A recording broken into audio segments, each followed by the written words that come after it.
My name is Kristen Hovet, and welcome to the Otherautism podcast. I'm a research communications professional, and I have a master's degree in health studies. I was diagnosed with level 1 autism in my 30s, and I also live with health conditions that are often co-occurring alongside autism.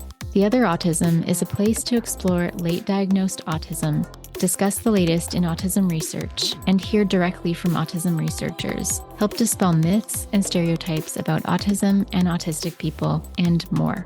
If you're autistic or wondering if you might be, I'm hoping this podcast helps you to feel more informed and less alone.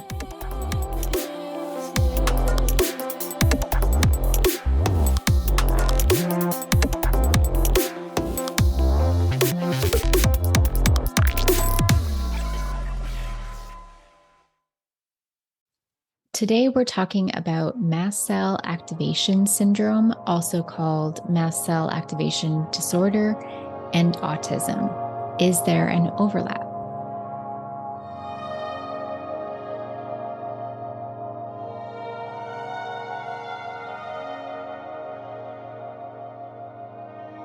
I want to start off by saying I'm not a doctor.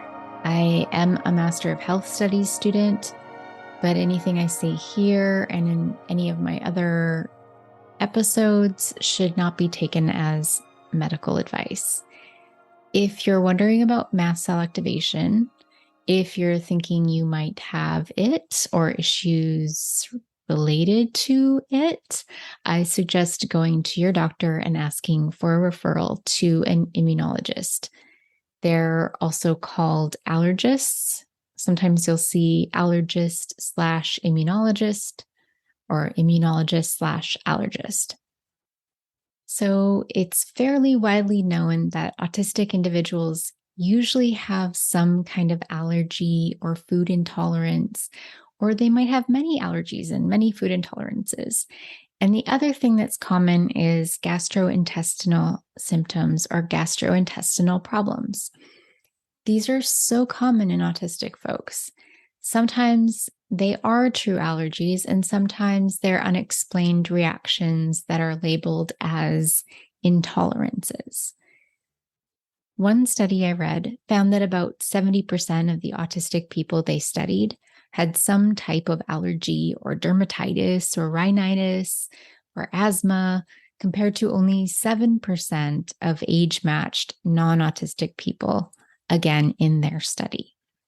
Earlier, when I mentioned that autistic people can have intolerances, these are called intolerances because they're not true allergies. That doesn't mean they're any less real or serious than allergies. It just means these intolerances result from different biological pathways than allergies. To cope with these intolerances, autistic people often just have to avoid the things that they suspect cause the reactions. And unfortunately, some people don't ever make the connection. Maybe they react to just too many things, and so they can't ever quite pinpoint what it is. There's no test.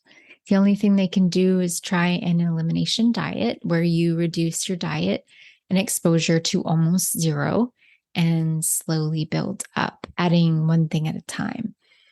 So if the problem is food, just maybe eat plain rice and then slowly add one ingredient every day. If you react, you can safely potentially say, that's what I'm reacting to, and then try it again to repeat results to see if that's the thing you're reacting to. For some people, the reaction is so delayed that it might mean introducing other ingredients more slowly, seeing if your body has a reaction. I will say that it's best to try elimination diets under the supervision of a qualified healthcare professional, especially if your allergies and reactions are severe. Unfortunately, while there are many individuals and groups advertising certain tests for intolerances outside of, traditional mainstream medicine, there's really no reliable evidence-based tests that I know of that you can take to test for food intolerances. And that's why it's so frustrating for so many people. Some research has indicated that these intolerances or reactions could, in fact, be an underlying mast cell activation syndrome or disorder. or at the very least, just some really hypersensitive little mast cells, leaving the person more likely to respond to certain substances in food that they eat or in products they use on a daily basis. Mast cells are involved in gastrointestinal problems and in inflammation, and could explain why so many autistic individuals have gastrointestinal problems. You might be wondering, what is mast cell activation syndrome? Well, it's a condition where, for whatever reason, a person's mast cells release their little contents way too easily. And then when they do, it's kind of like, ah, all at once, everywhere, like it's a mess. This release is responsible for the allergy-like symptoms that so many people with this disorder or condition experience. Some people feel like it's like they have a cold or a flu and it just never goes away. That could be mast cell related. Since mast cells are located in so many parts of the body, like the GI tract, that's short for gastrointestinal, the skin, the lungs, the bones, etc., it means that the symptoms are often systemic. They cover so much of the body, so it can be really hard to diagnose. Mast cells are blood cells that are involved in the immune response. Basically, they help protect your body from pathogens, from invaders. Symptoms of mast cell activation syndrome include itchy skin with or without a rash, edema or swelling right underneath the skin flushing where it looks like your skin is a bit red, and this can be on your face or your chest or stomach, muscle pains, mucus buildup, headaches that are so bad that they feel like migraines. And in fact, some people with mast cell issues do actually have migraines, difficulty breathing, hives, upset stomach, bloating, diarrhea, constipation, or it can alternate between those two. Nausea, heart palpitations, low blood pressure or high blood pressure and low blood pressure, kind of all over the place, fainting or near fainting. In medical terminology, this is called syncope or near syncope. I hope I'm saying it right. Hot flashes that are not related to menopause, trouble thinking or focusing, and even chronic pain.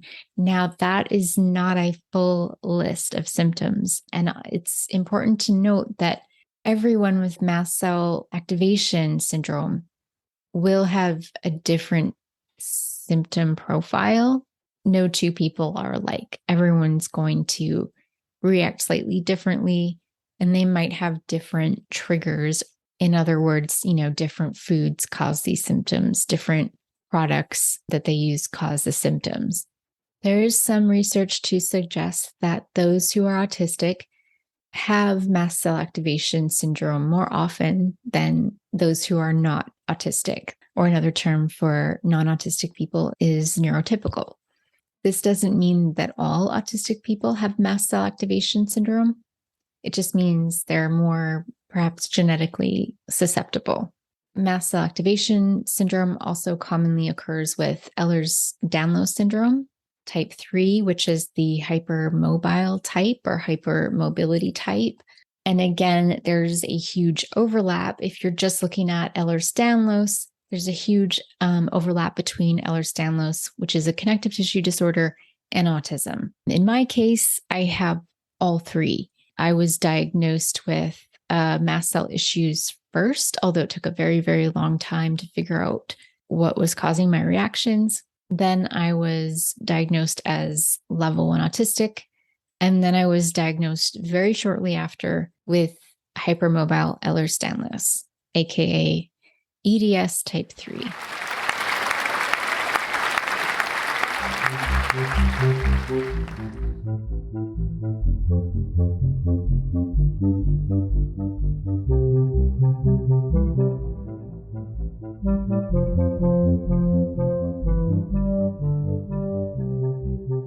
So you'll often see those three occurring together. Another condition that comes along with those is POTS, or postural orthostatic tachycardia syndrome.